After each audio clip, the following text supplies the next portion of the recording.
Vendí la casa. Desaparecí sin decirle una palabra a nadie. Cambié de ciudad. Cambié mi vida. Lo cambié absolutamente todo. Y ahora, mientras miro por la ventana de este pequeño apartamento en la costa de Alicante que es todo mío, donde nadie me grita, donde nadie me utiliza, donde nadie planea robarme lo único que me quedaba, voy a contarles por qué lo hice. ¿Por qué una madre de 68 años tuvo que huir de su propio hijo como si escapara de un depredador? Porque en eso se convirtió Javier para mí. Un depredador. Y su esposa, Carmen, junto con toda esa familia de víboras que ella trajo a mi vida, fueron los cómplices perfectos para mi destrucción. Pero no me dejé destruir. Tomé una decisión que muchos llamarían cruel, otros llamarían extrema. Pero para mí, era la única forma de sobrevivir. Y si te quedas conmigo hasta el final de esta historia, vas a entender por qué no me arrepiento de una sola cosa. Por qué cada documento que firmé ante el notario, cada caja que empaqueté, cada lágrima que derramé en silencio mientras planeaba mi huida, valió la pena. Porque hay momentos en la vida en los que tienes que elegir entre seguir siendo la víctima o convertirte en tu propia salvadora. Y yo elegí salvarme. Sé lo que se siente estar sola en esta etapa de la vida. Sé lo que es despertarse cada mañana, preguntándote si realmente le importas a alguien o si solo eres un recurso que pueden explotar hasta que ya no le sirvas. Durante años, me tragué esa realidad.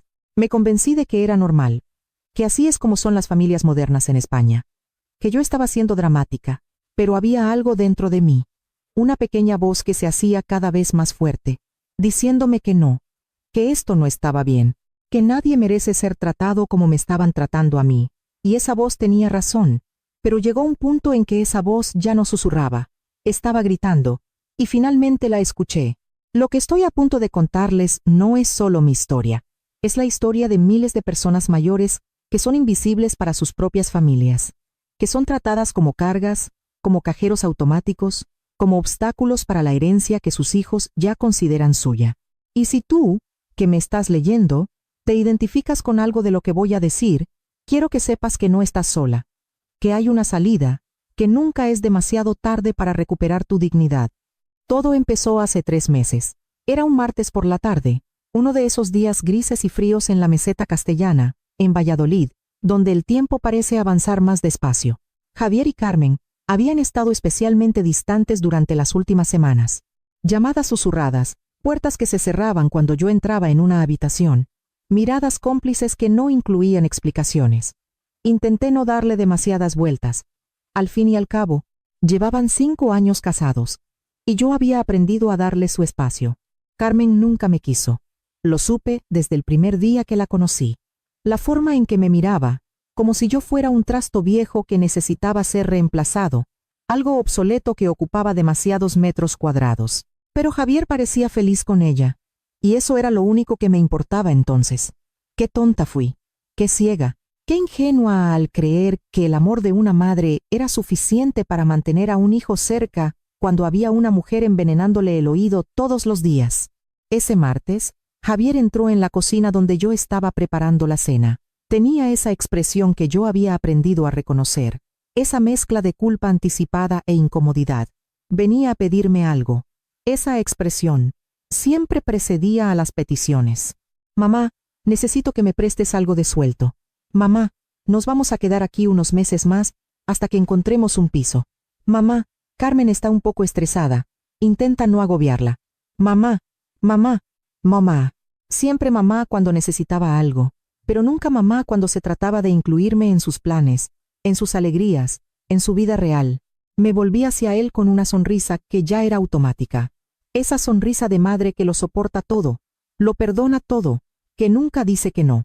Javi, cariño, ¿qué pasa? Y él, sin mirarme directamente a los ojos, me soltó la bomba, como quien comenta el tiempo que hace. Mamá, necesito las tarjetas de crédito. Las 3. Carmen y yo tenemos que hacer unas compras importantes esta semana. Te las devuelvo el lunes que viene. Algo dentro de mí se tensó. Nunca me había pedido las 3 tarjetas al mismo tiempo. Una, claro, tal vez 2 en caso de una urgencia. ¿Pero las 3? ¿Para qué necesitas las 3, Javi? Se encogió de hombros con una indiferencia que me partió el corazón. Ya te lo he dicho, compras importantes.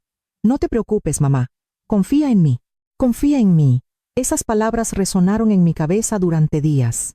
Confía en mí, dijo el hijo al que había criado sola después de que su padre muriera cuando él tenía apenas 8 años.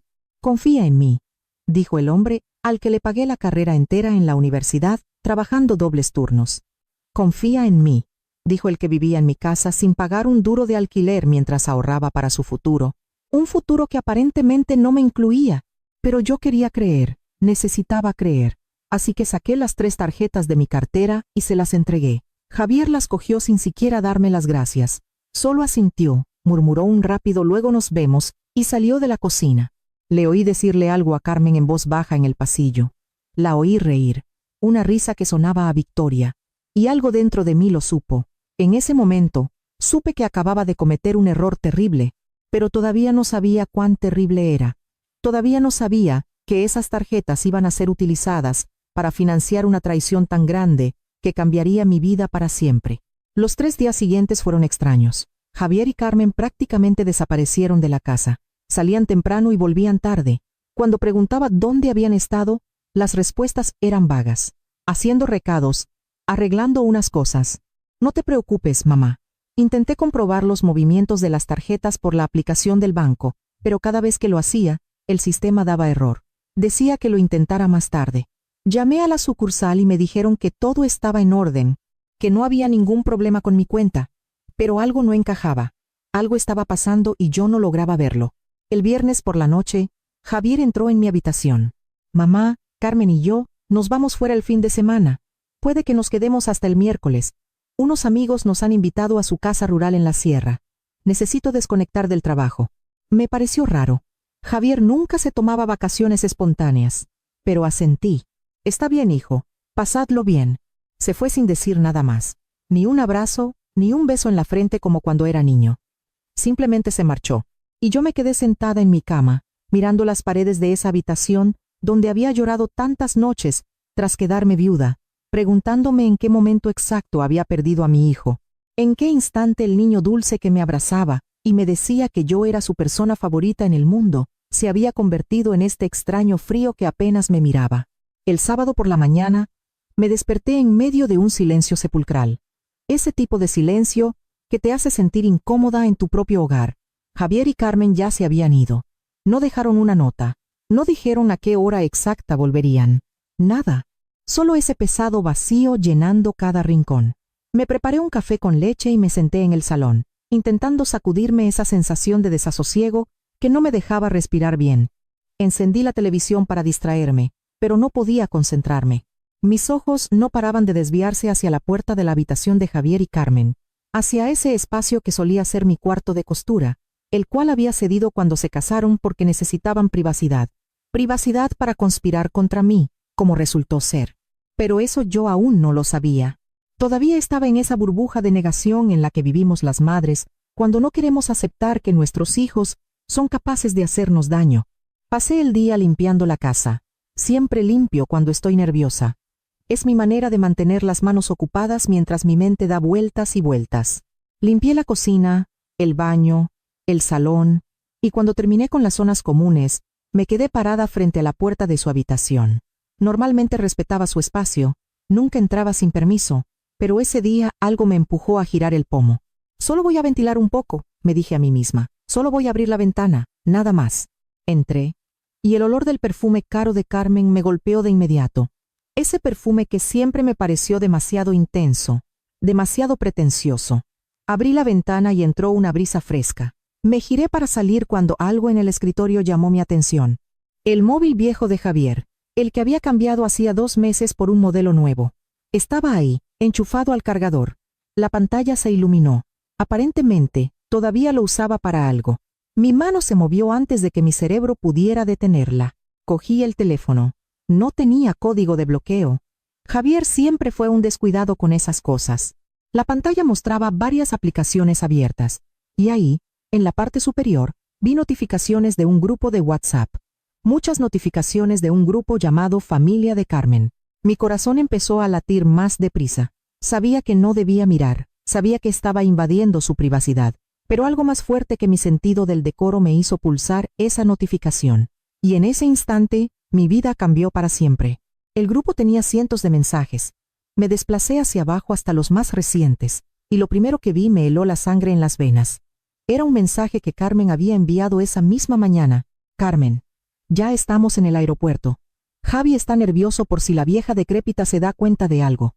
Le he dicho que se calme. Es demasiado corta de luces para revisar los extractos del banco. La vieja decrépita. Me llamó vieja decrépita. Mis manos empezaron a temblar. Seguí leyendo. Beatriz, la madre de Carmen, había respondido. Beatriz, menos mal que tu suegra es tan ingenua. Mi niña sabe cómo manejar estas situaciones. Cuando volvamos, ya tendremos todo en marcha con el abogado. Ese chalet va a ser nuestro antes de que ella se dé cuenta. Guillermo, el padre de Carmen, había enviado un emoji con el pulgar hacia arriba, y luego había escrito: Guillermo, Javier es un buen chico. Sabe obedecer, no como esas suegras que dan guerra. Esta es fácil de manipular. Sentí como si alguien me hubiera echado un cubo de agua helada por encima. Seguí bajando por la conversación y cada mensaje era peor que el anterior. Javier había escrito: Javier, siento que estoy traicionando a mi madre, pero tenéis razón. Ya está mayor y la casa es demasiado grande para ella sola. Es mejor que esté en nuestras manos antes de que haga alguna tontería con la propiedad. Y Carmen había respondido: Carmen, cariño, no es una traición. Es planificación inteligente. Tu madre estará mejor en un pisito o en una residencia donde no tenga que preocuparse del mantenimiento. Nosotros nos encargaremos de todo. Estará mejor en un pisito. Estaban hablando de mí, como si yo fuera un mueble que necesitaba ser reubicado, como si mi opinión no importara, como si esta casa, que había sido mi refugio durante 40 años, la que mi difunta hermana Catalina me había dejado con tanto amor, fuera algo que simplemente pudieran arrebatarme. Seguí leyendo mientras las lágrimas caían por mis mejillas. Había mensajes de hacía días planeando este viaje. No era un fin de semana en una casa rural en la sierra. Era un viaje de una semana entera a Marbella. A Marbella con toda la familia de Carmen. Beatriz, ya he reservado el hotel. 5 estrellas en Puerto Banús, con vistas al mar. Vamos a disfrutar estos días en condiciones. Total, la suegra de Carmen paga todo sin enterarse. Guillermo, excelente. También he hecho reservas en los mejores restaurantes. Vamos a vivir a Cuerpo de Rey esta semana. Y que la vieja pague la cuenta. Javier, he usado las 3 tarjetas de mi madre. Entre todas, suman un límite de casi 20.000 euros. Eso debería cubrirlo todo. 20.000 euros. Habían planeado gastar 20.000 euros de mis ahorros. Dinero que había juntado euro a euro durante años, trabajando hasta que me dolía el cuerpo. Dinero que había guardado para mi vejez, para emergencias médicas, para no ser una carga para nadie, y se lo estaban gastando en hoteles de lujo y mariscadas mientras me llamaban vieja decrépita. Pero lo peor aún no había llegado. Seguí desplazándome por la conversación hasta encontrar mensajes de hacía 2 semanas. Mensajes donde discutían su verdadero plan. Beatriz. Carmen. He hablado con nuestro abogado. Dice que si Javier logra que su madre le firme un poder notarial amplio, podemos empezar el trámite para cambiar la titularidad del chalet. No será inmediato, pero podemos ir preparando el terreno. También dice que si ella muestra signos de demencia senil o incapacidad mental, el proceso de tutela es mucho más rápido. Carmen, mi suegra está perfectamente lúcida, mamá. No podemos inventarnos eso. Beatriz, no tenemos que inventar nada, hija. Solo hay que documentar olvidos, confusiones, comportamientos erráticos. Todos los viejos tienen esos momentos. Solo hay que grabarla en vídeo cuando ocurran y presentarlos como prueba de que ya no puede gestionar sus propios asuntos. Guillermo, Beatriz tiene razón. Conozco 3 casos donde funcionó a la perfección. La familia logró obtener el control total del patrimonio del anciano mediante la incapacitación legal. Es legal si se hace bien. Javier, no sé si me siento cómodo con eso. Carmen, cariño, piensa en nuestro futuro. Piensa en los hijos que vamos a tener. Necesitamos ese chalet. Tu madre estará mejor atendida en una residencia de la Junta de Castilla y León de todas formas. Ya no puede con tanto espacio. Es por su propio bien. Por mi propio bien. Querían encerrarme en una residencia, robarme mi casa y convencerse a sí mismos de que era por mi propio bien. Sentí una rabia tan profunda que pensé que iba a explotar. Pero seguí leyendo, porque necesitaba saberlo todo. Necesitaba ver hasta dónde llegaba esta traición. Y lo que encontré a continuación me destruyó de una manera que nunca imaginé posible. Era un mensaje de Carmen de hacía una semana. Carmen, chicos, Mi suegra me preguntó si podía venir con nosotros a las fiestas del pueblo el mes que viene. Le dije que no, que era un evento solo para parejas. Se le quedó una cara de tristeza que casi me echó a reír. Beatriz. Bien hecho, hija. Tienes que seguir aislándola socialmente. Cuantos menos vínculos tenga, más fácil será todo. Guillermo. Exacto. Los ancianos sin red de apoyo son más fáciles de manejar. Javier. A veces siento que soy demasiado duro con ella. Ayer me preguntó si podíamos cenar juntos y le dije que estaba ocupado. Se le llenaron los ojos de lágrimas. Carmen. Javi, no seas blando. Es parte del proceso. Si empiezas a ceder ahora, vamos a perder impulso. Recuerda lo que acordamos. Distancia emocional. Para que cuando llegue el momento de la transición, no te resulte tan duro. Distancia emocional. Habían planeado alejarse de mí deliberadamente. Todas esas veces que Javier había evitado mis conversaciones, rechazado mis invitaciones para cocinar juntos, salido de la habitación cuando yo entraba. No era una coincidencia. No era que estuviera ocupado. Era una estrategia fría y calculadora para romperme el corazón poco a poco, para hacerme sentir invisible en mi propia casa, para prepararme para el día en que me echarían a la calle. Las lágrimas caían tan rápido que apenas podía ver la pantalla, pero seguí leyendo, porque necesitaba saberlo absolutamente todo. Encontré otro mensaje de Beatriz que me provocó náuseas físicas. Beatriz. Elena es el tipo de vieja perfecta para esto. No tiene muchas amigas. No sale casi de casa. Su única familia real era su hermana y está muerta. Javier es lo único que tiene. Eso nos da una ventaja total. Guillermo, además, es una de esas mujeres chapadas a la antigua que hacen lo que sea por sus hijos. Nunca presentaría cargos ni daría problemas. Es demasiado sumisa. Carmen. Exactamente. Por eso elegí bien. Un hombre con una madre así era perfecto para lo que necesitábamos. Elegí bien. Carmen había elegido a Javier porque yo era vulnerable, porque yo estaba sola, porque yo me había sacrificado tanto por mi hijo, que sabían que nunca me enfrentaría a él. Me dejé caer sobre la cama de Javier, con el teléfono aún en mis manos temblorosas. Todo mi cuerpo temblaba sin control. No era solo rabia lo que sentía, era algo mucho más profundo y doloroso. Era la sensación de haber sido completamente destruida por las únicas personas en las que había confiado, por el hijo, al que le había dado todo, absolutamente todo. Cerré los ojos, intentando procesar lo que acababa de leer, pero las palabras seguían resonando en mi cabeza como golpes. Vieja decrépita. Demasiado sumisa. Elegí bien. Fácil de manipular. Cada frase era un cuchillo clavándose más y más profundo en mi pecho.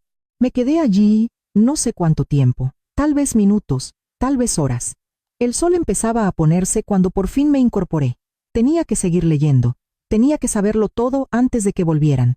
Antes de que pudieran borrar pruebas o cambiar sus planes, necesitaba conocer cada detalle de esta traición para poder protegerme. Volví al teléfono y busqué las conversaciones más antiguas. Encontré el momento en que todo empezó. Hace 8 meses, Carmen había iniciado una conversación con sus padres. Carmen, mamá, papá, tengo una idea. El chalet de mi suegra vale por lo menos 400.000 euros. Está en una zona residencial que se está revalorizando muchísimo. Si conseguimos ponerlo a nuestro nombre, podríamos venderlo en un par de años y sacar una fortuna.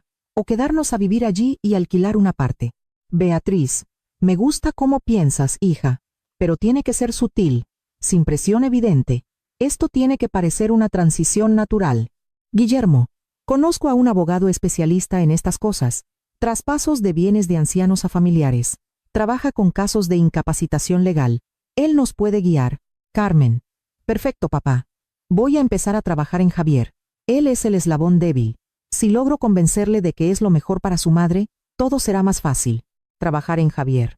Mi hijo no había sido el cerebro de esto. Había sido víctima de manipulación.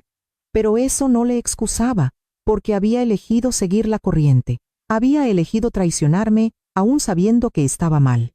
Encontré la conversación donde Carmen le soltó la idea a Javier. Fue hace 6 meses.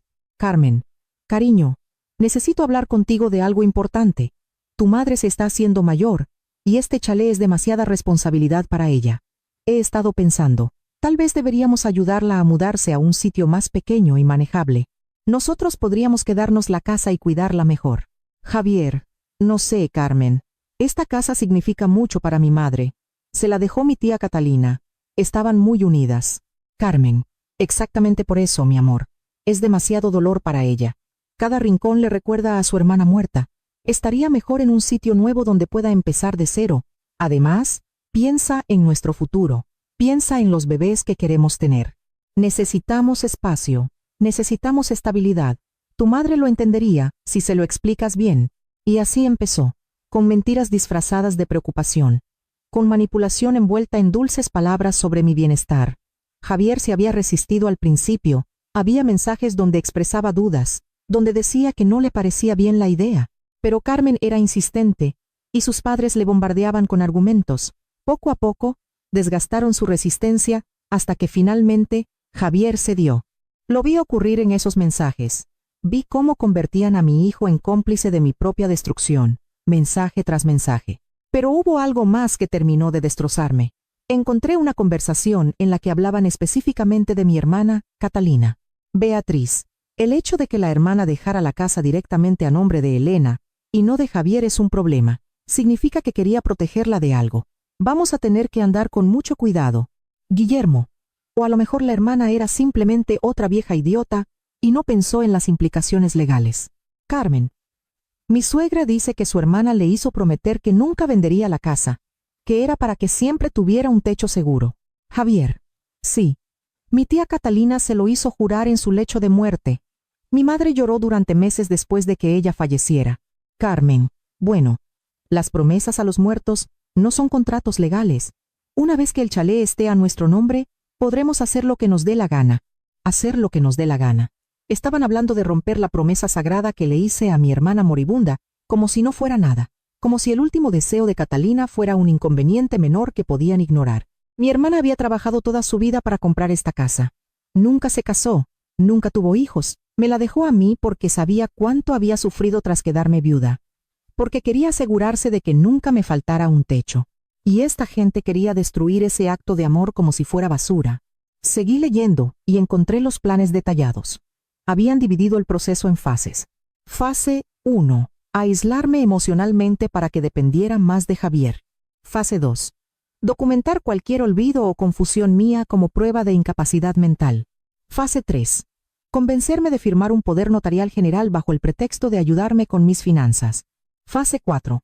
Usar ese poder para transferir la titularidad del inmueble. Fase 5. Convencerme de ir a una residencia. Y si me resistía, tenían un plan B. Beatriz lo había descrito con una frialdad escalofriante. Beatriz, si Elena se niega a cooperar, usamos las pruebas de deterioro cognitivo para iniciar un proceso de incapacitación legal ante el juez. El abogado dice que con buenos testimonios e informes amañados, podemos lograr que un juez le quite la capacidad legal para administrar sus bienes. Entonces Javier, como único hijo, se convierte automáticamente en su tutor legal y puede tomar las decisiones por ella. Querían declararme incapaz para robarme todo. A mí, que todavía me leía 3 libros al mes, que gestionaba todas mis facturas sin un solo problema, que jamás había olvidado una cita médica ni un compromiso. Querían inventarse una demencia que no existía para justificar su expolio. Había más pruebas en ese teléfono. Capturas de pantalla de propiedades en venta que Carmen había guardado. Chalets de lujo que planeaban comprar con el dinero de la venta de mi casa. Había mensajes hablando de cómo decorarían mi hogar una vez que yo ya no estuviera allí. Carmen, voy a tirar todos los muebles viejos de Elena a la basura.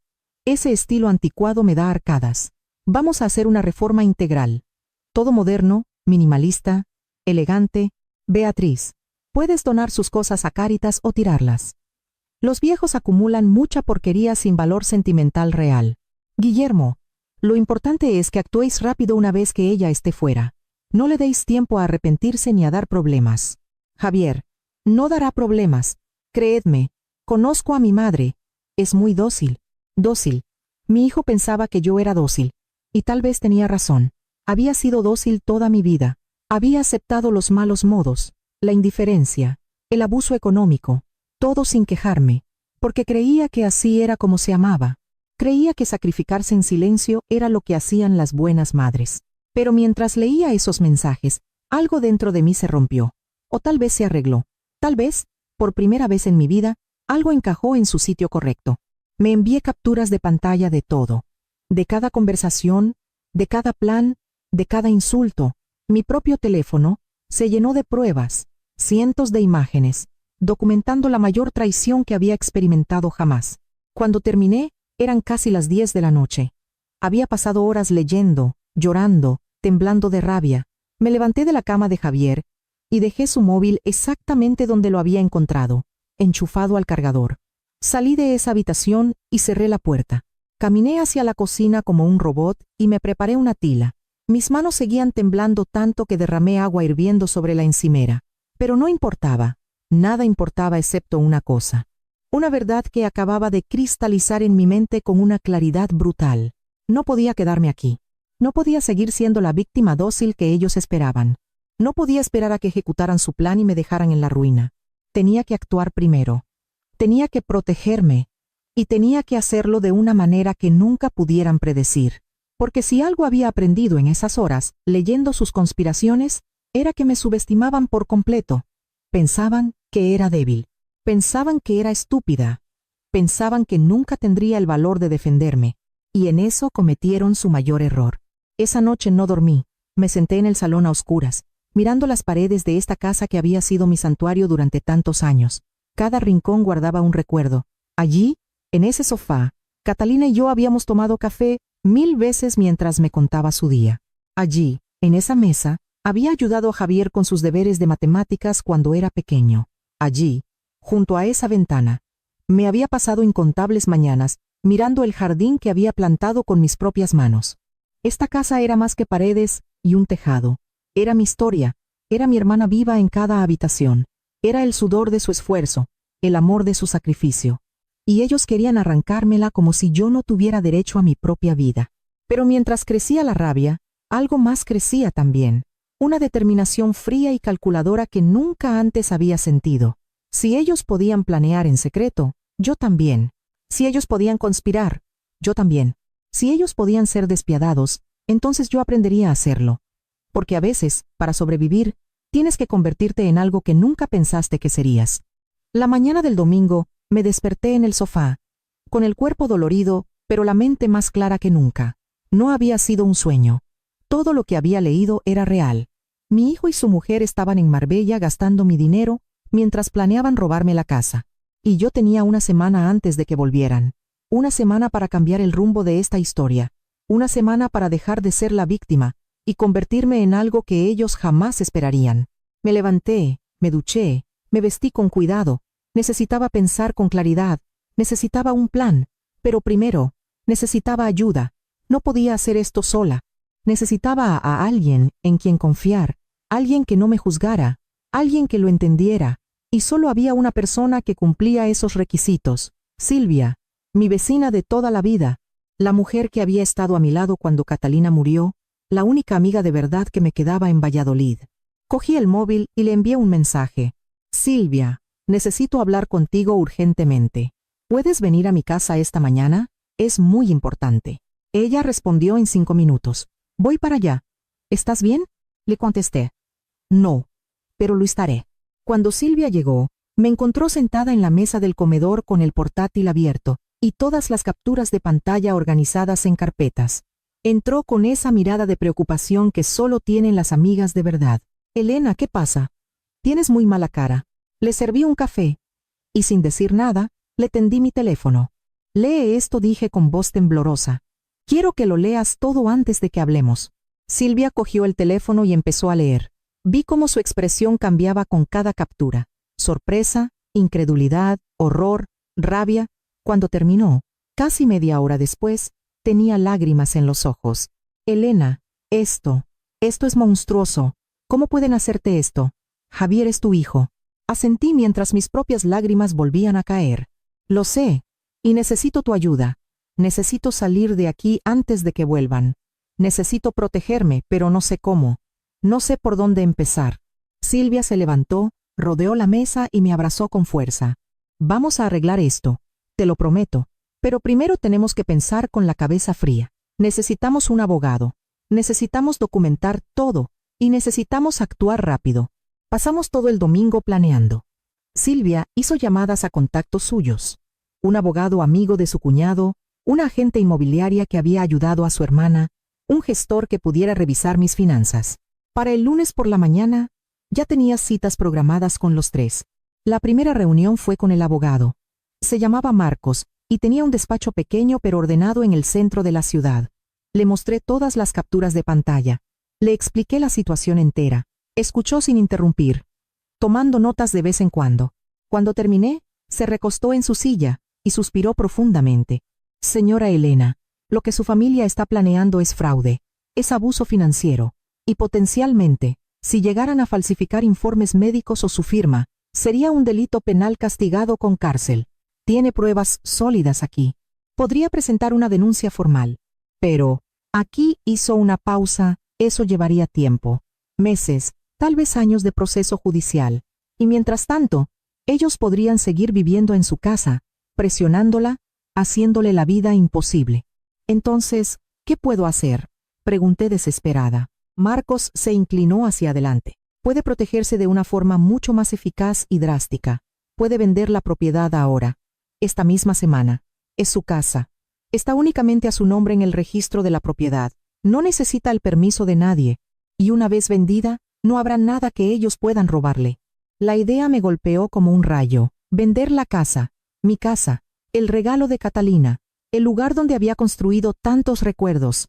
Pero, ¿qué eran los recuerdos comparados con mi dignidad? ¿Qué era una casa comparada con mi libertad?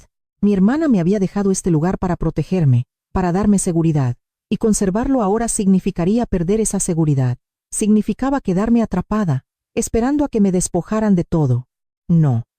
Decidí en ese mismo instante que no iba a permitir que eso sucediera. Si tengo que vender, venderé. Si tengo que irme, me iré. Pero será bajo mis propios términos, no los suyos. Marcos asintió con aprobación. Es la decisión correcta. Y tengo otra recomendación. Necesita cancelar esas tarjetas de crédito inmediatamente. Denúncielas como robadas o extraviadas por uso fraudulento. De esa manera, los cargos que están haciendo ahora se detendrán y el seguro del banco podría cubrirlos. Además, debería considerar poner una denuncia por estafa. Su hijo usó sus tarjetas sin permiso para gastos no autorizados. Eso es un delito. Sentí un nudo en el estómago. Denunciar a Javier, mi propio hijo. Pero entonces recordé sus palabras en aquellos mensajes. Mi madre es dócil, no dará problemas. Y algo en mí se endureció como el acero. De acuerdo. Pondré la denuncia. Salí del despacho de Marcos con una lista de acciones a seguir. Primero, ir al banco y cancelar las tarjetas. Segundo, reunirme con la agente inmobiliaria para iniciar la venta. Tercero, empezar a empaquetar mis cosas esenciales. Cuarto, buscar un lugar a donde irme. Todo tenía que ocurrir en los próximos 6 días, antes de que Javier y Carmen volvieran. Silvia me acompañó a la sucursal del banco. La directora que nos atendió fue muy comprensiva cuando le expliqué la situación. Señora Elena, veo aquí que sus tarjetas han tenido una actividad inusual en los últimos días. Gastos en Marbella por un total de...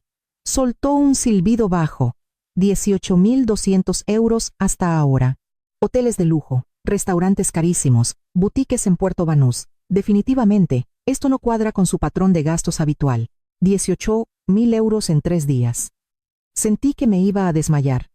Y aún les quedaban 4 días más de viaje. La directora continuó. Voy a cancelar las 3 tarjetas de inmediato y vamos a impugnar todos estos cargos como no autorizados por uso fraudulento. También voy a bloquear el acceso online a su cuenta para que solo usted, presencialmente y con su DNI, pueda realizar transferencias. Es por su seguridad. Esa misma tarde me reuní con la agente inmobiliaria. Se llamaba Diana, una mujer de unos 50 años, con una sonrisa profesional pero genuina. Necesito vender mi casa rápido, le dije directamente. Muy rápido, en menos de una semana si es posible. Parpadeó, sorprendida. Señora Elena, las compraventas normalmente llevan semanas, a veces meses. Hay que buscar comprador, tasar, tramitar la hipoteca. Entiendo que tenga urgencia, pero una semana es. La interrumpí. Estoy dispuesta a vender por debajo del valor de mercado. Un 30 o 40% menos si es necesario. Solo necesito que se cierre rápido en la notaría y que el dinero esté en mi cuenta antes del miércoles que viene. Diana me miró con una mezcla de preocupación y curiosidad. Esto tiene que ver con problemas familiares, ¿verdad? Asentí sin dar detalles. Ella suspiró. Vale, déjeme hacer unas llamadas. Tengo contactos con inversores privados y fondos que compran inmuebles al contado para reformar. No van a darle el precio total que vale la casa, pero pueden firmar ante notario en cuestión de días, si la nota simple está limpia. Eso es exactamente lo que necesito. Para el martes por la tarde, ya tenía 3 ofertas sobre la mesa. Diana había trabajado rápido. La mejor oferta era de 280.000 euros, pago al contado mediante cheque bancario. Mi casa valía al menos 400.000, pero no me importaba. No se trataba del dinero, se trataba de libertad. Se trataba de arrancarles de las manos lo que ellos ya creían suyo. Acepté la oferta inmediatamente. El comprador era un empresario que quería la propiedad para hacer una reforma integral y revenderla. El famoso flipping. No hizo preguntas. Solo quería cerrar el trato rápido. Diana organizó todo para el jueves en la notaría. Firma, entrega del cheque, entrega de llaves, todo en un solo acto.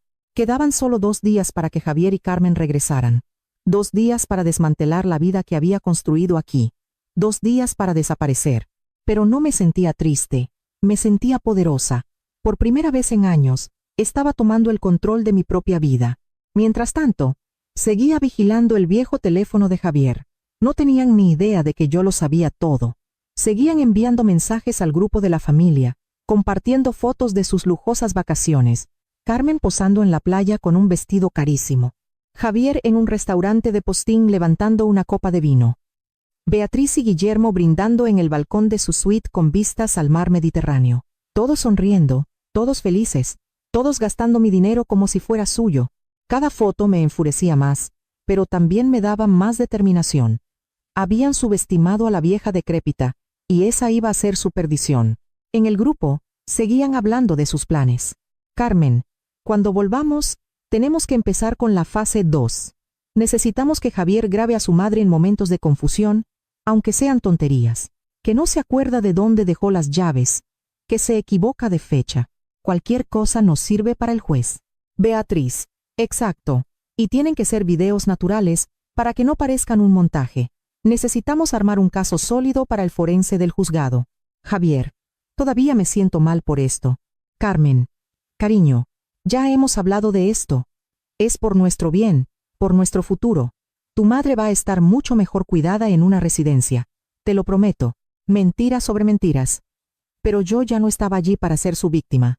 El miércoles empecé a empaquetar. No todo. Solo lo esencial. Ropa, documentos importantes, fotografías de Catalina, algunos objetos con gran valor sentimental. Silvia me ayudó. Trabajamos en silencio la mayor parte del tiempo, solo interrumpido por mis lágrimas ocasionales cuando encontraba algo que me traía recuerdos. Una foto de Javier cuando era un bebé. Una medalla de la Virgen del Carmen que Catalina me había regalado. El delantal que mi difunto marido usaba cuando hacíamos paella los domingos. Cada objeto era un pedazo de mi vida que dejaba atrás. Pero tenía que hacerlo. No había otra opción. Silvia me abrazó cuando me vio llorando sobre una caja de fotos. Vas a estar bien, Elena. Esto no es un final. Es un principio. Un principio mucho mejor, donde nadie te va a hacer daño. Quería creerle. Necesitaba creerle. Mientras recogía, también hice otras cosas importantes. Fui al banco y transferí todo mi dinero a una cuenta nueva que había abierto online en otra entidad. Una cuenta que solo yo conocía. Di de baja todos los suministros a mi nombre en la casa. Luz, agua, gas, internet, todo. Programé los cortes para el viernes por la mañana. Quería que Javier y Carmen se encontraran una casa vacía, a oscuras, y sin agua cuando llegaran a intentar ocupar lo que ya no era suyo. También preparé algo especial. Con la ayuda de Marcos, el abogado, redacté un burofax. Un documento oficial que dejaría constancia legal de que lo sabían todo. Una carta que explicaba que conocía cada detalle de su plan, que dejaba claro que habían perdido la partida. La carta era dura, directa, sin lugar a malentendidos. Empezaba así: Javier y Carmen, cuando leáis esto, ya habré desaparecido de vuestras vidas. El chalet que planeabais robarme ya ha sido vendido. El dinero que pensabais heredar o manejar está protegido en cuentas que jamás podréis tocar. Las tarjetas de crédito que usasteis para vuestro viaje de lujo sin mi permiso han sido denunciadas por fraude. Cada cargo que hicisteis está siendo investigado y hay un proceso penal en marcha. Lo sé todo. Leí cada mensaje de WhatsApp en el móvil viejo. Vi cada plan. Conozco cada insulto que me dedicasteis. Vieja decrépita, dócil, Fácil de manipular. Pensasteis que era tan débil que nunca me defendería. Os equivocasteis. La carta continuaba durante 2 páginas más, detallando cada traición, cada mentira, cada momento en el que habían mostrado su verdadera calaña. Y terminaba con esto. Javier, te di la vida. Te crié sola después de que tu padre falleciera. Trabajé hasta dejarme la salud para pagarte la universidad. Te abrí las puertas de mi casa cuando te casaste para que pudierais ahorrar.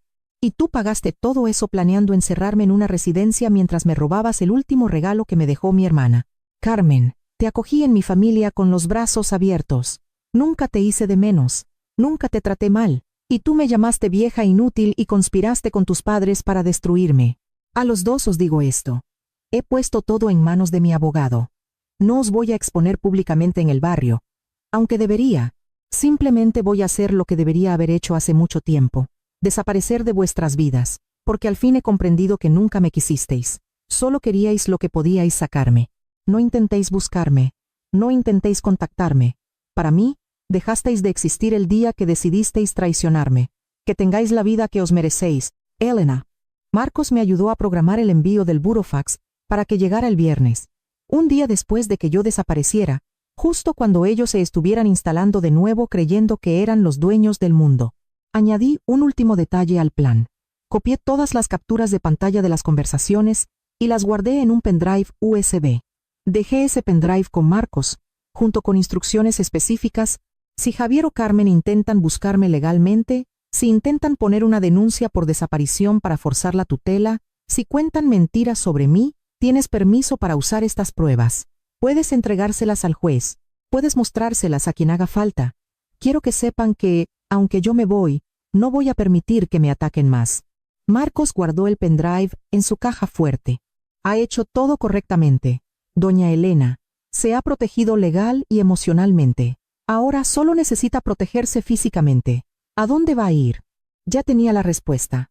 Mi prima Lucía vivía en otra comunidad autónoma, en Alicante.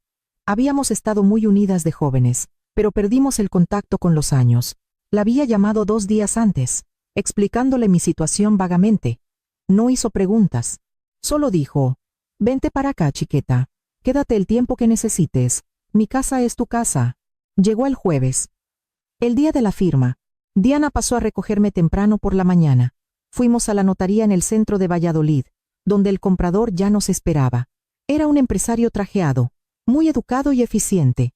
El notario leyó la escritura. Firmamos papeles durante casi 1 hora. Cada firma era un paso más hacia mi libertad. Cuando terminamos, el comprador me entregó un cheque bancario conformado por valor de 280.000 euros. Lo miré sintiendo una mezcla de alivio y profunda tristeza. Ese trozo de papel representaba 40 años de mi vida en esa casa, pero también representaba mi salvación. Fui directamente al banco y deposité el cheque en mi cuenta. Y de ahí, ordené la transferencia inmediata a mi nueva cuenta secreta. Los fondos estarán disponibles en 24 horas, me dijo la directora del banco. Perfecto. Para cuando Javier y Carmen volvieran el viernes, el dinero ya estaría a salvo en otra comunidad, fuera de su alcance, protegido, mío. Esa tarde, volví a la casa por última vez. Los nuevos dueños tomarían posesión el viernes por la mañana para empezar las obras. Tenía esta última tarde para despedirme. Caminé por cada habitación vacía. Mis pasos resonaban en el silencio. Ya no había muebles, ya no había cuadros en las paredes, ya no quedaba nada que dijera que Elena Vargas había vivido aquí durante décadas. Me paré en el centro del salón vacío y cerré los ojos. Podía ver a Catalina sentada en su butaca orejera favorita, la que había regalado a una ONG junto con todo lo demás. Podía oír su risa cuando me contaba historias de su trabajo en la oficina de correos. Podía sentir su abrazo el día que me entregó las llaves de este chalet, diciéndome, hermana, esto es tuyo para siempre, nadie podrá quitártelo jamás. Nunca pensé que quien intentaría quitármelo sería mi propia sangre. Abrí los ojos, y las lágrimas corrieron libremente por mis mejillas. Perdóname, Catalina. Sé que te prometí que nunca vendería la casa, pero quedarme significaba perderla de todos modos. Al menos así, he sido yo quien ha tomado la decisión. He sido yo quien ha tenido el control. Espero que, donde quiera que estés, puedas entenderlo. Espero que sepas que hice lo único que podía hacer para sobrevivir. Me quedé allí hasta que anocheció. Luego, cerré la puerta con llave por última vez y se las entregué a Diana, quien se las daría a los nuevos propietarios por la mañana. Nunca volví a entrar en esa casa. Esa noche dormí en casa de Silvia. Mi vecina había insistido en que no pasara mi última noche sola. Preparó una tortilla francesa y cenamos en silencio. Elena dijo finalmente: «Sé que esto duele horrores. Sé que sientes que lo estás perdiendo todo, pero quiero que sepas algo. Lo que estás haciendo es muy valiente. La mayoría de las mujeres de nuestra generación en tu situación se quedarían. Se dejarían pisotear porque les aterra quedarse solas en la vejez. Tú has elegido tu dignidad. Eso no es cobardía, es lo más valiente que he visto en mi vida». Sus palabras me reconfortaron, pero aún sentía ese vacío en el pecho. Esa sensación de haber perdido a mi hijo, porque eso era lo que más dolía. No la casa, no el dinero. Era saber que Javier me había traicionado, que el niño al que había criado, al que había amado con cada fibra de mi ser, se había transformado en un monstruo capaz de destruirme de la forma más rastrera. «Silvia», le pregunté con la voz rota, «¿en qué momento lo perdí? ¿En qué momento mi hijo dejó de quererme?» Ella suspiró y me cogió las manos por encima de la mesa. «No lo sé, Elena. A lo mejor nunca dejó de quererte a su manera egoísta. A lo mejor simplemente dejó de darte prioridad. Tal vez Carmen lo corrompió. O tal vez, y perdóname por decir esto, tal vez siempre fue un egoísta y tú, como madre, nunca quisiste verlo. Los hijos no siempre son quienes nosotras queremos que sean. A veces son exactamente lo que nos negamos a ver». Sus palabras dolieron porque sabían a verdad pura. Había habido señales, años de pequeñas señales que yo había ignorado.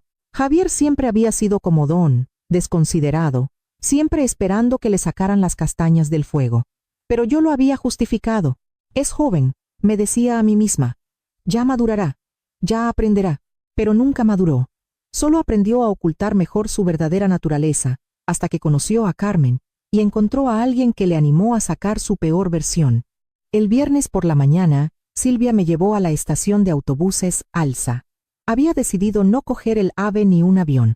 No quería dejar rastros fáciles de seguir, y un autobús era más lento pero más anónimo. Mi prima Lucía me estaría esperando en Alicante. El viaje duraría todo el día, cruzando la península. Horas para poner kilómetros de distancia entre mi antigua vida y mi nueva realidad. Mientras esperaba en la dársena, recibí un mensaje de Marcos, el abogado. «Elena, me confirman que el burofax ha sido entregado en la dirección. Los obreros del nuevo dueño estaban allí, y se armó un buen escándalo cuando llegaron Javier y Carmen. También quiero informarle de que el banco ha procesado formalmente la disputa por los cargos de las tarjetas. Javier recibirá la notificación de la investigación por fraude en los próximos días. Ha hecho todo bien. Ahora váyase en paz». Le respondí: «Gracias por todo, Marcos. No sé qué habría hecho sin su ayuda». Él contestó: «Usted protegió su futuro. Eso es lo que hizo. Cuídese mucho».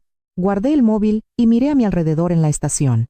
Gente, yendo y viniendo, maletas, abrazos, despedidas, cada uno con su propia historia, sus propios dolores, sus propias batallas, y yo era una más. Una mujer de 68 años empezando de cero.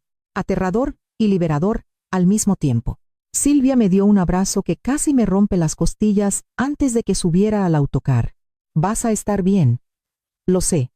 Eres más fuerte de lo que esa gentuza imaginó jamás». La abracé con todas mis fuerzas. «Gracias por todo. Por creerme, por ayudarme, por ser la única amiga de verdad que he tenido aquí». Ella tenía los ojos llenos de lágrimas. «Manténme informada. Quiero saber que has llegado bien, que estás a salvo». «Lo prometo». Subí al autobús y busqué mi asiento junto a la ventana. Mientras el vehículo arrancaba y la ciudad de Valladolid empezaba a desvanecerse en la distancia, pensé en Javier y Carmen. Seguramente a esas horas estarían de pie frente a la casa, con sus maletas de diseño, encontrándose la cerradura cambiada, las ventanas abiertas de par en par con obreros dentro y sin luz ni agua. No tenían ni idea de lo que se les venía encima. No tenían ni idea de que su víctima había volado, de que su castillo de naipes se había derrumbado, de que la vieja decrépita resultó ser mucho más lista que ellos. Y eso me produjo una oscura pero muy real satisfacción. No era exactamente venganza, era justicia, era autoprotección, era pura supervivencia.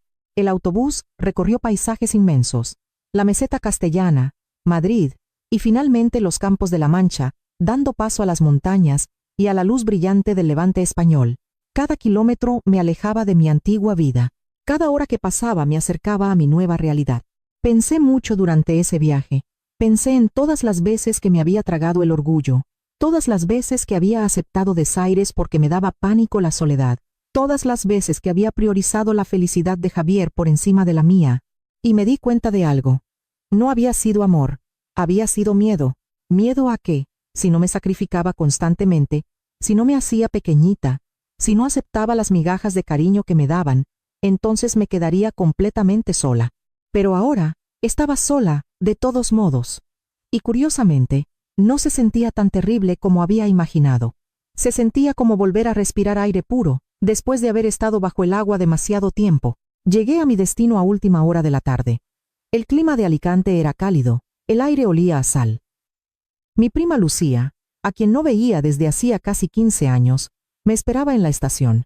Me reconoció de inmediato a pesar del tiempo y las canas. «Elena», dijo, dándome 2 besos muy sonoros. «Bienvenida. Esta es tu casa ahora. El tiempo que te haga falta». Su piso estaba cerca de la playa de San Juan. Era pequeño pero muy acogedor. Me enseñó la habitación de invitados que me había preparado. «No es mucho», se disculpó, «pero es cómoda. Y es toda tuya». Lloré cuando vi la cama con sábanas limpias, las toallas dobladas sobre la cómoda, un jarrón con claveles frescos en la mesilla. Lloré porque alguien se había preocupado lo suficiente como para hacerme sentir bienvenida. Alguien que no me debía nada. Había hecho más por mí en un solo día que mi propio hijo en años. Esa noche, mientras deshacía el equipaje, recibí un mensaje de otra vecina de mi antigua calle. «Elena, no sé si debería contarte esto, pero Javier y Carmen llegaron esta mañana al chalet. Fue un caos absoluto. Gritaban, lloraban. Llamaron a la Policía Nacional. Los nuevos dueños, que estaban allí con los albañiles, les enseñaron las escrituras de compraventa. Javier intentó forzar la puerta, y casi se lo llevan detenido. Carmen chillaba en medio de la calle que eso era imposible. Al final, se tuvieron que ir. Oí a Javier decirle a los agentes que iban a buscarte. Pensé que debía saberlo. Le respondí, «Gracias. Ya estoy muy lejos. Estoy a salvo». Esa misma noche bloqueé el número de Javier, y el de Carmen, y el de sus padres. No quería oír sus excusas, sus gritos, sus amenazas. No necesitaba ese veneno en mi nueva vida. Los días siguientes fueron extraños. Me despertaba por las mañanas sin saber muy bien dónde estaba durante unos segundos. Luego la realidad volvía. Estaba en el Mediterráneo, en otra vida, lejos de Javier, lejos de Carmen, lejos de todo lo que había conocido. Mi prima me dio mi espacio, pero también su compañía. No me hizo preguntas invasivas, simplemente me dejó ser. Por las mañanas, desayunábamos tostadas con tomate y aceite, y ella se iba a trabajar. Yo pasaba los días, paseando por el paseo marítimo, aprendiéndome las calles, buscando pequeñas cafeterías, intentando construir una nueva rutina, intentando sanar. Pero las heridas no sanan rápido, especialmente las que te hacen las personas que más quieres. Cada noche miraba el móvil, esperando algo. No sabía el qué. Tal vez una disculpa de Javier. Tal vez un mensaje diciendo que lo sentía, que había cometido el peor error de su vida, que aún me quería. Pero no llegó nada. Solo silencio. Y ese silencio dolía más que cualquier insulto. Una semana después de mi llegada, Marcos me llamó. «Elena, necesito informarle sobre algunas novedades. Javier ha intentado interponer una demanda civil contra usted por venta fraudulenta del inmueble. Alegaba que usted estaba incapacitada mentalmente y que la venta debía ser anulada». Mi corazón se paró. ¿Y qué pasó? Marcos soltó una carcajada seca. El juez de primera instancia revisó los documentos. Vio que usted pasó evaluaciones médicas recientes como parte del proceso de venta que le preparamos. Vio que el notario dio fe pública de su perfecta capacidad mental. Y luego vio las pruebas del pendrive que yo presenté, las conversaciones de WhatsApp donde ellos planeaban declararla incapaz falsamente. El caso fue desestimado en cuestión de horas. Es más, el juez advirtió a su hijo de que presentar denuncias falsas podría acarrearle consecuencias penales muy graves. Sentí un alivio tan grande que casi me desplomo en la silla. Entonces, no pueden hacer nada. No pueden tocar el dinero. No pueden revertir la venta.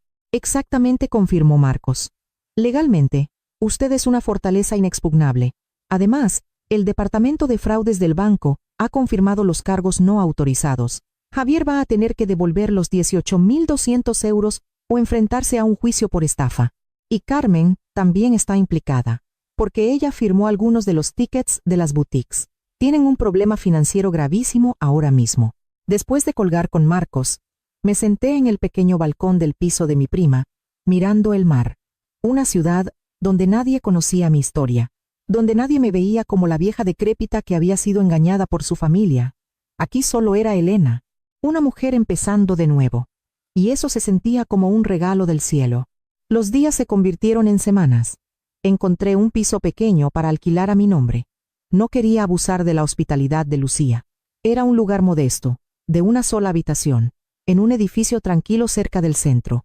Pero era mío. Nadie tenía llaves, excepto yo. Nadie podía entrar sin mi permiso. Nadie podía conspirar contra mí entre estas paredes. Compré muebles sencillos en IKEA. Nada lujoso, solo lo necesario. Una cama cómoda, una mesa pequeña, una buena butaca para leer. Decoré con las pocas fotografías que me había traído. Catalina sonriéndome desde un marco en la mesilla.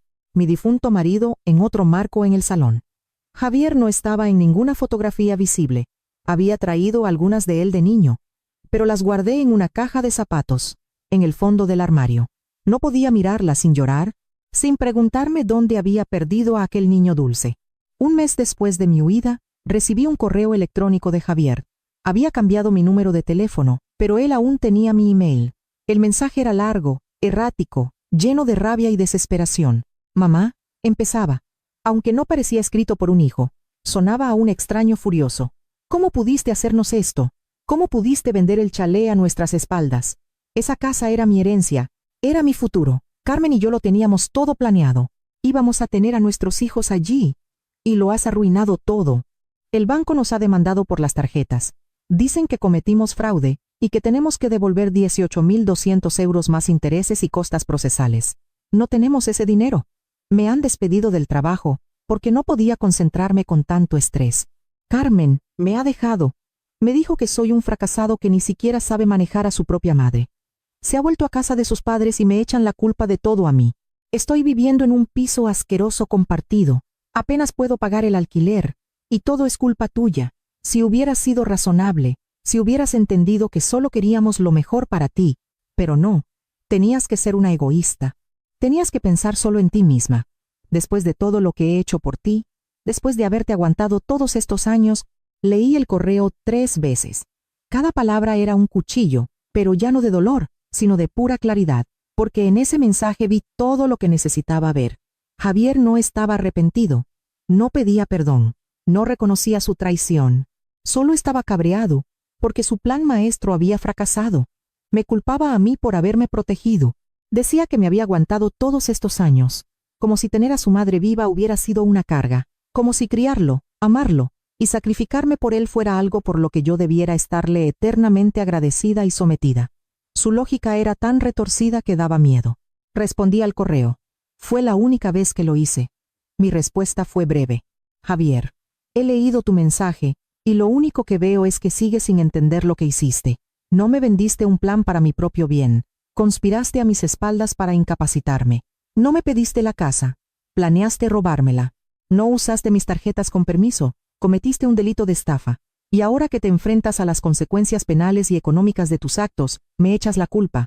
Eso me dice todo lo que necesito saber sobre el hombre en el que te has convertido. No hay nada más de qué hablar entre nosotros. No vuelvas a contactarme jamás. Elena, después de enviar ese mensaje, bloqueé también su correo. Cerré esa puerta a cal y canto.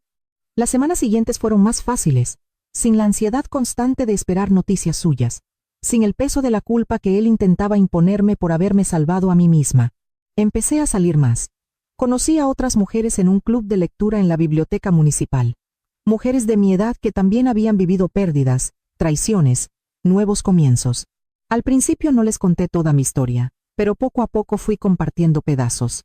Y descubrí algo sorprendente. No era la única. Casi todas tenían historias de familiares que se habían aprovechado de ellas, de hijos que exigían su pensión, y todas habían tenido que tomar decisiones difíciles. Una de ellas, una señora estupenda llamada Nuria, me dijo algo que nunca olvidaré.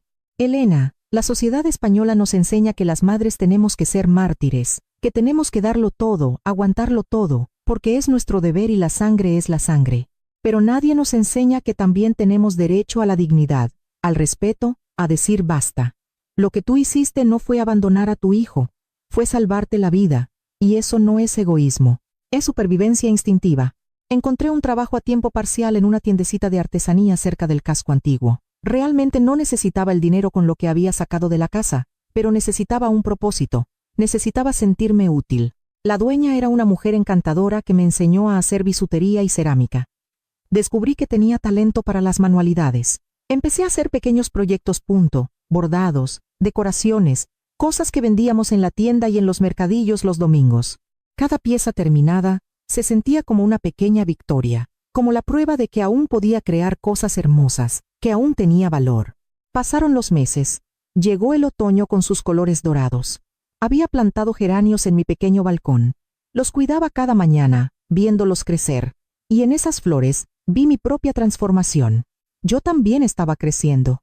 Yo también estaba floreciendo, aunque hubiera sido trasplantada a un suelo pedregoso. Recibí una última noticia a través de Marcos antes de cerrar ese capítulo por completo. Elena, pensé que querría saberlo. Javier ha llegado a un acuerdo extrajudicial con el banco. Va a pagar los 18.200 euros en cuotas durante los próximos 5 años para evitar ir a prisión. Me he enterado de que tiene 2 trabajos para poder hacer frente a la deuda. Carmen volvió con él brevemente, pero al parecer la relación está completamente rota.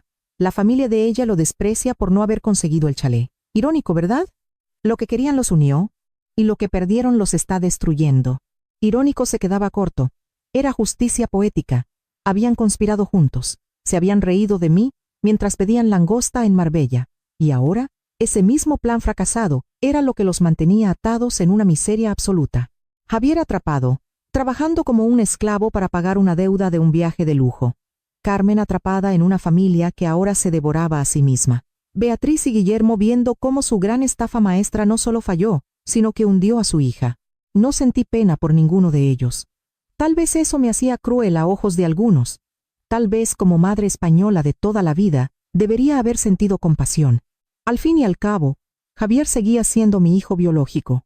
Pero el hijo que yo había criado, el niño al que había amado, ese ya no existía.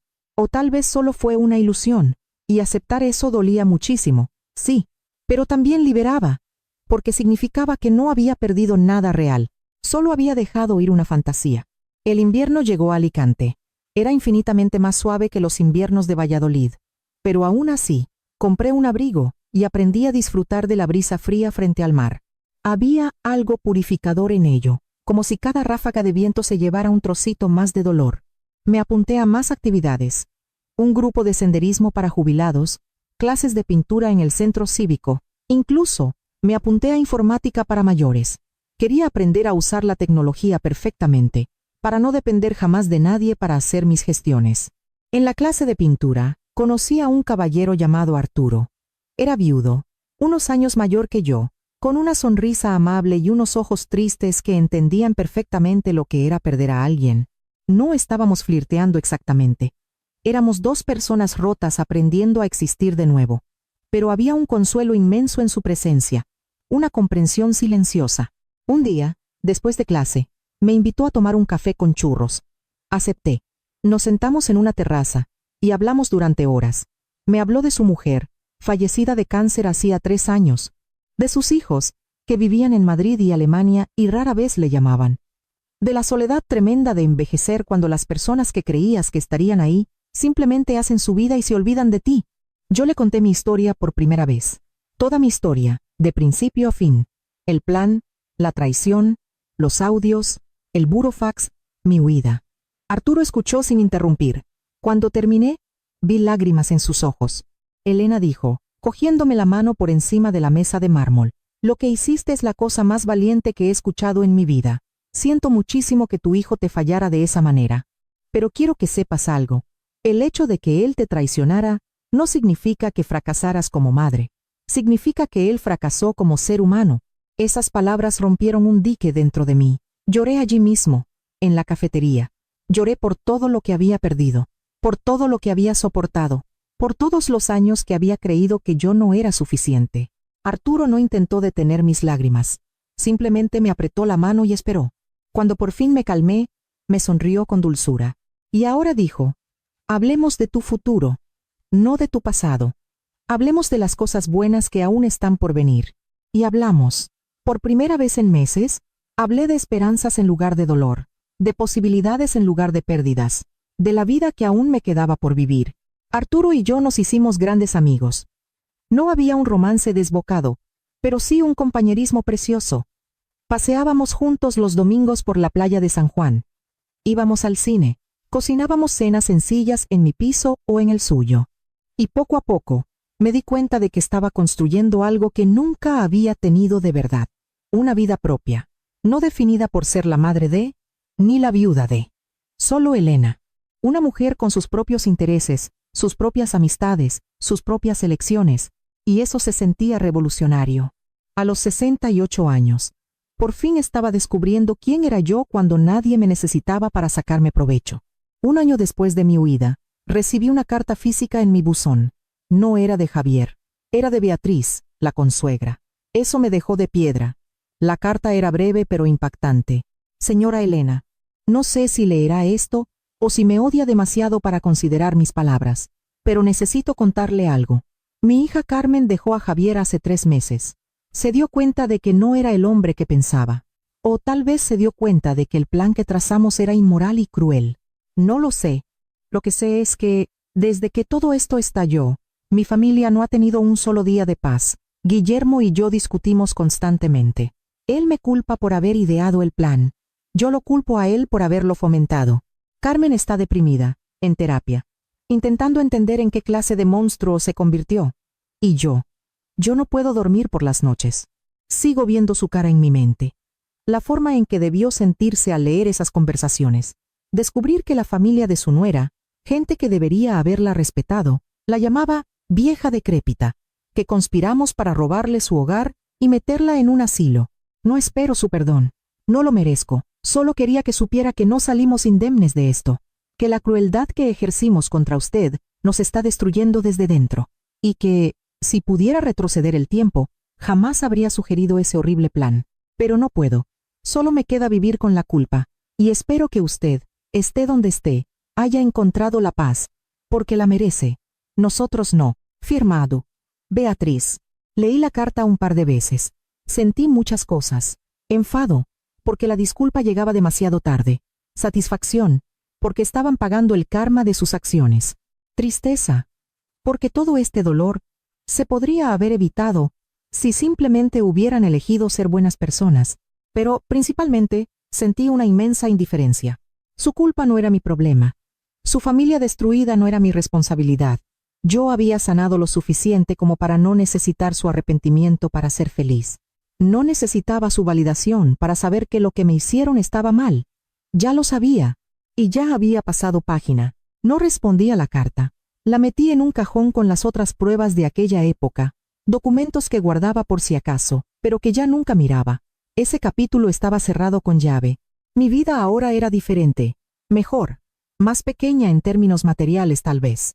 Ya no tenía un chalet inmenso en Valladolid, ya no tenía la típica familia para las comidas de Navidad, pero tenía paz, tenía dignidad, tenía capacidad de elección, y eso valía muchísimo más que cualquier ladrillo, más que cualquier relación forzada con gente que me veía como un estorbo con una cuenta bancaria. Las estaciones siguieron cambiando. La primavera llegó con sus flores y nuevos comienzos. Mi pequeño negocio de artesanía había crecido. Ahora vendía mis piezas en las ferias locales, además de en la tienda. Conocía a mis vecinos. Tenía mis rutinas.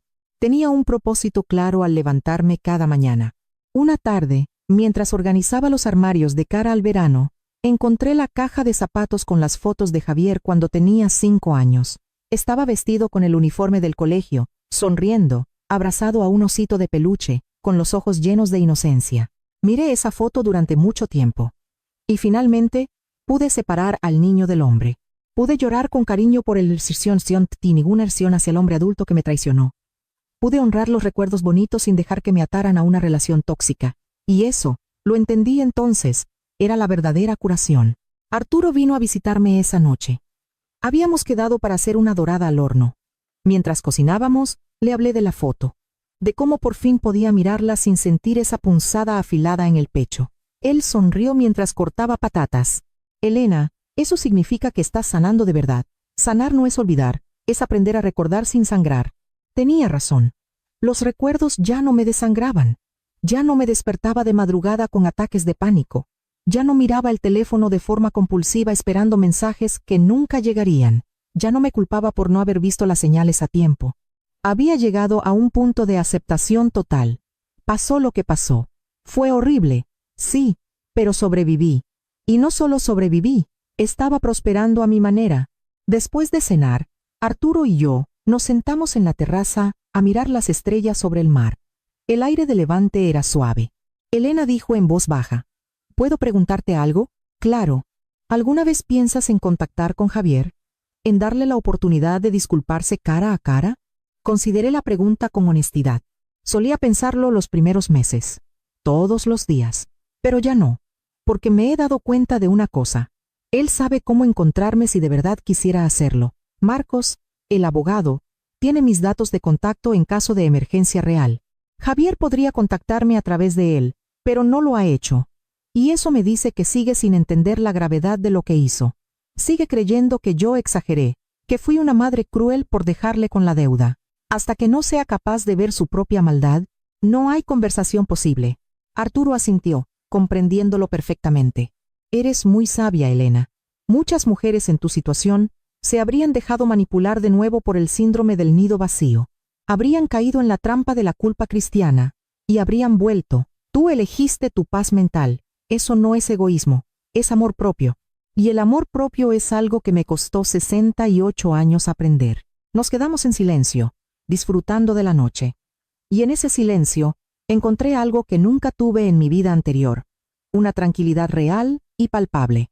No la calma superficial de fingir que todo va bien para no hacer ruido, sino la paz profunda de saber que estaba exactamente donde necesitaba estar. Han pasado 2 años completos desde aquella noche en que leí los mensajes en el móvil de Javier. 2 años desde que mi vida explotó en 1000 pedazos y tuve que reconstruirla de la nada. Y ahora, sentada en este pequeño apartamento alicantino que es completamente mío, puedo decir con total honestidad que no cambiaría nada. Sí, perdí el chalet, pero gané mi libertad. Sí, perdí a mi único hijo, pero me encontré a mí misma. Y ese intercambio, por doloroso que fuera el proceso, ha valido cada lágrima derramada. Mi rutina ahora es sencilla, pero me llena el alma. Me levanto temprano y tomo café en el balcón mientras veo salir el sol sobre el mar. Trabajo en mis manualidades por las mañanas. Por las tardes, paseo por la playa o voy a la biblioteca. Los fines de semana los paso con Arturo y con el grupo de amigas que he hecho en el centro cívico. Son placeres pequeños, nada extravagante, pero son míos. Nadie me los puede quitar. Nadie conspira para robarme esta vida, porque no he construido nada material que los buitres puedan codiciar. He construido paz interior, y eso no se puede transferir ante notario, no se puede vender, y no se puede robar.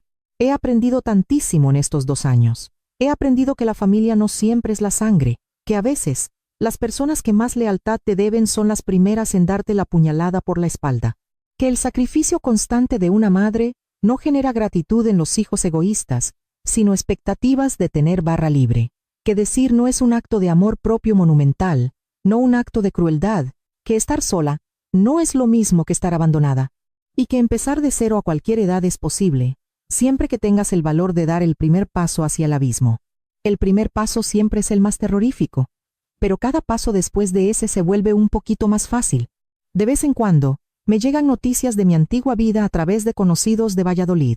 Me he enterado de que Javier terminó de pagar por fin la deuda de las tarjetas de crédito al banco, tras casi 2 años trabajando de sol a sol. Me enteré de que Carmen intentó volver con él brevemente, pero al final lo dejó definitivamente. Supe que Beatriz y Guillermo, los consuegros, terminaron divorciándose por el estrés y los reproches mutuos. Javier ahora vive solo en un piso de alquiler muy humilde, en un trabajo que apenas le da para llegar a fin de mes.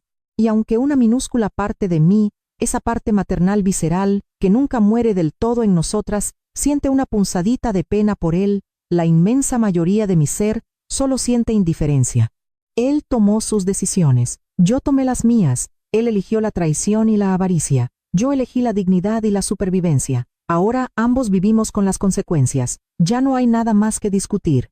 A veces me pregunto si Javier piensa en mí, si se arrepiente de verdad, si por fin entiende la magnitud de su monstruosidad. Pero esas preguntas ya no me quitan el sueño, porque la realidad es que da igual. Su arrepentimiento, o la falta de él, no cambia mi vida hoy.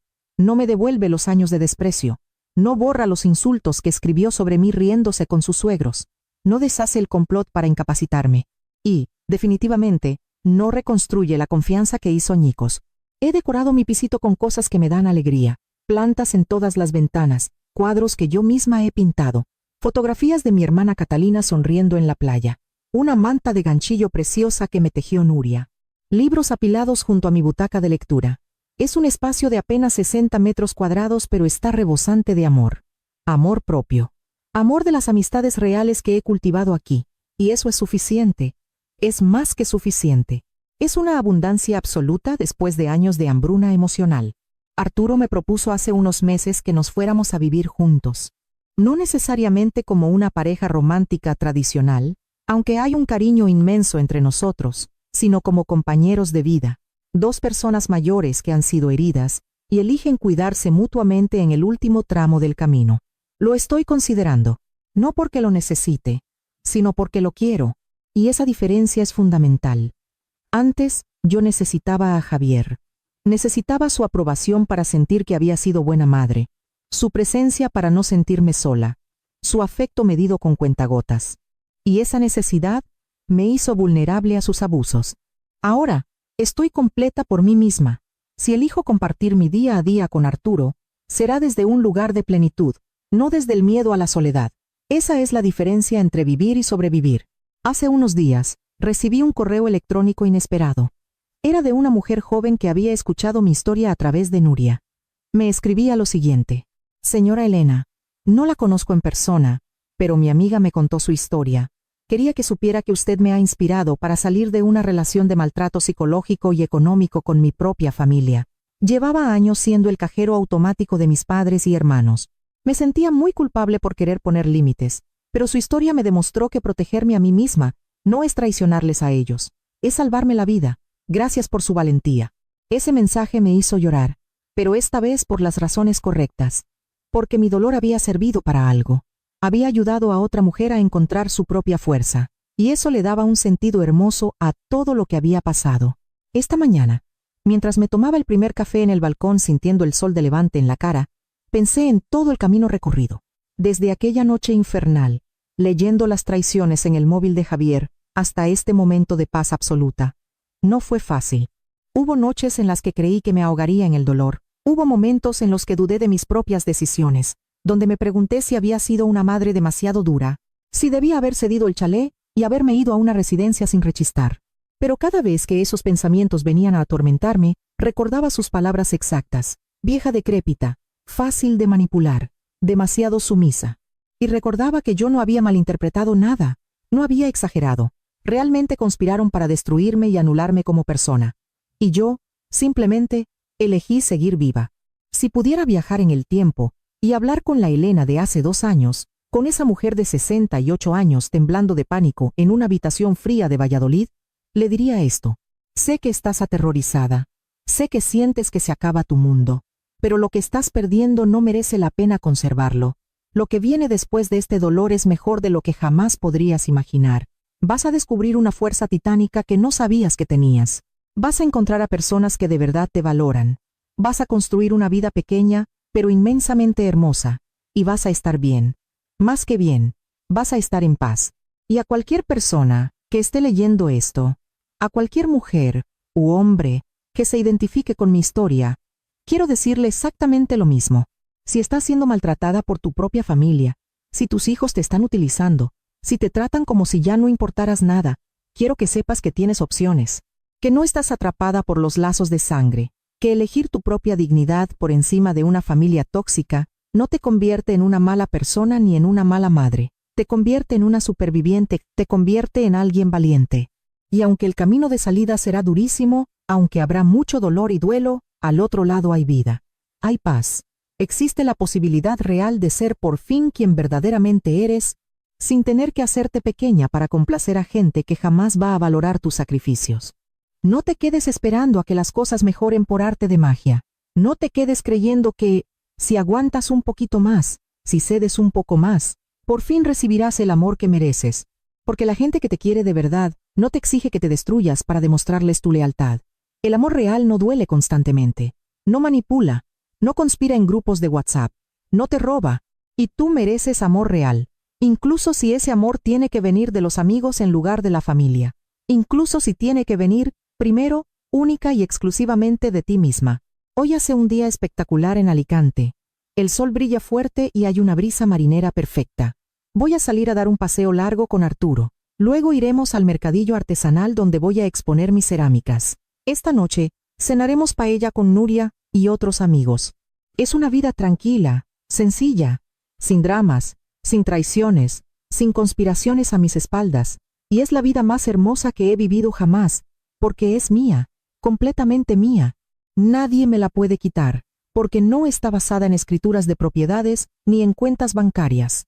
Está basada en la paz interior que me gané a pulso después de la peor tormenta. Javier nunca me encontró. Nunca intentó pedir perdón de verdad a través de los canales que le dejé abiertos. Y eso me dice todo lo que necesito saber para estar tranquila. Él perdió a su madre el día que decidió tratarla como a una presa. Yo perdí a mi hijo el día que descubrí el depredador que llevaba dentro. Ambos seguimos vivos, pero solo uno de nosotros duerme en paz. Solo uno eligió la dignidad sobre la avaricia.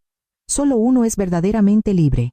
Y esa persona soy yo, Elena Vargas, 68 años, superviviente, libre. Y por fin, después de toda una vida sacrificándome por los demás, viviendo pura y exclusivamente para mí. Y no me arrepiento de nada.